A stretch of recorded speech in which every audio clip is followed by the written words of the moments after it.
From the moment Benazir Bhutto went back to Pakistan, she became a target, and she knew it. Telling CNN she knew she was risking her life. Yet security experts say she exposed herself, as many candidates running for office do, allowing people close enough to touch her. She needed that political money shot. I just think we have to bear in mind how difficult it is to protect people in an environment like this, particularly if the protected party does not stay inside that security bubble that's created by security people. As Bhutto spoke in a city park, Pakistani officials told us she was surrounded by personal and government security, a detail as big as President Musharraf's. At this point, the crowd around her was under control.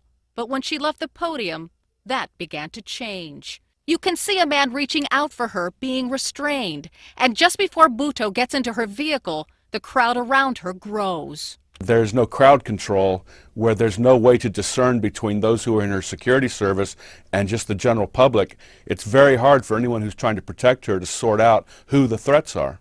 Then, according to Robinson, Bhutto's security failed to protect her as the candidate was getting into her car, allowing her to be exposed to the crowd.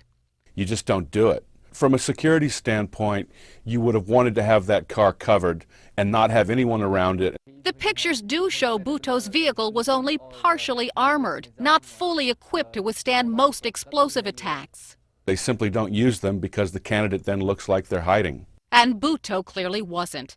You can see her vehicle had a sunroof. It's something you will never see used in the United States because of what happened to President Kennedy.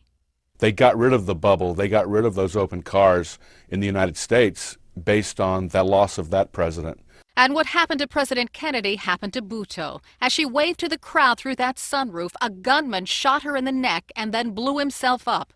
Bhutto died in a Pakistani hospital 2 miles away. Oddly enough, the park where Benazir Bhutto was speaking was named after Pakistan's first prime minister. He was assassinated there in 1951. Carol Costello, CNN, Washington.